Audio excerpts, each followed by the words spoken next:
Bonjour, alors c'est bientôt la fin de Windows 7, elle arrivera le 14 janvier 2020 exactement. Donc ça veut dire quoi? Ça veut dire qu'en fait, à chaque fois que Windows sort une version de son système d'exploitation, il dit à ses utilisateurs en gros, voilà, nous supportons ce système pendant 5 ans, et puis on fait une extension de support pendant 5 ans.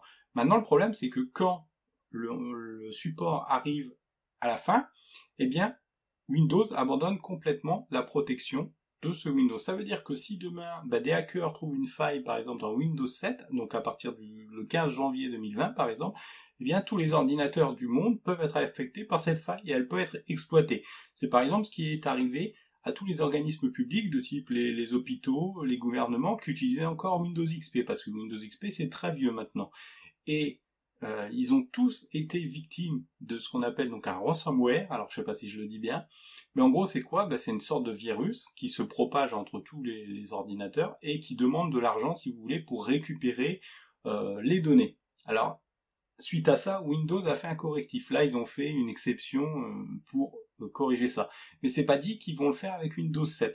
Donc c'est vraiment important, si vous voulez, de passer sur une version supérieure de Windows. Alors vous pouvez, c'est la première solution à ce problème de fin de Windows 7, vous pouvez simplement changer une version de Windows, passer une version Windows supérieure. C'est par exemple ce que j'ai fait. Moi, je suis passé sur Windows 8. Je suis passé sur Windows 8 parce que Windows 8 finalement est assez proche de Windows 7 et j'aimais beaucoup Windows 7. Et d'ailleurs, je suis pas le seul parce que 30% des ordinateurs dans le monde sont encore équipés de Windows 7.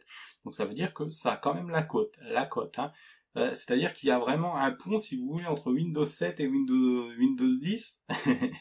Voilà, Windows a complètement foiré, c'est Windows entre ces deux versions. Alors, complètement foiré, c'est-à-dire que les utilisateurs, ça n'a pas pris, quoi.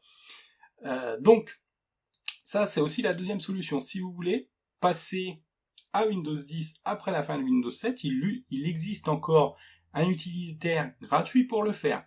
Donc c'est-à-dire que si vous décidez de passer de Windows 7 à Windows 10, vous allez conserver vos données et puis donc ça va vous mettre Windows 10 direct. Donc c'est un petit utilitaire, je vais vous le mettre bien évidemment dans la description. Donc ça c'est la deuxième solution. Si cette solution marche pas, vous pouvez donc décider d'installer un nouveau Windows sur votre ordinateur. Donc vous pouvez par exemple passer à Windows 8, c'est ce que j'ai fait et j'ai acheté une licence en ligne qui coûte pas très cher, qui coûte beaucoup moins cher si vous l'achetez en ligne que dans un magasin. Donc j'ai acheté la licence à une vingtaine d'euros, une trentaine d'euros je crois pour Windows 8. Donc elle, c'est pareil, le support est terminé, mais l'extension de support va durer jusqu'à 2023. Donc je suis tranquille jusqu'à 2023 et d'ici là, vous pensez bien que j'aurai changé de PC, hein. Et il y aura le Windows intégré dedans. Alors il y a une dernière solution, cette dernière solution c'est de passer sur Linux. Donc Linux c'est un système d'exploitation qui est assez super. Il est super si vous faites de la bureautique, si vous allez sur internet, si vous allez sur Facebook, bref si vous faites toutes les choses à partir de systèmes simples, hein, c'est-à-dire d'écrire, alors il y a des alternatives, il n'y a pas Word par exemple, mais il y a LibreOffice qui va vous permettre d'écrire. Et puis si donc vous lisez vos mails, c'est pareil, il y a des alternatives, et puis pareil, si vous allez sur Facebook, tout ça, ça marche très bien. Par contre, si vous commencez à faire du montage vidéo ou des choses comme ça, et que vous avez un petit PC, ça va pas le faire, parce qu'il va pas suivre le PC. Mais globalement, passez sur Linux quand vous vous servez de votre ordinateur pour faire des choses basiques, hein, j'ai envie de vous dire. Alors attention, si vous avez une grosse configuration, Linux c'est génial. Linux c'est génial, mais si vous avez une petite configuration, je vous conseille quand même de rester sur Windows, parce que Windows, il s'adapte un petit peu mieux aux petites configurations. Voilà.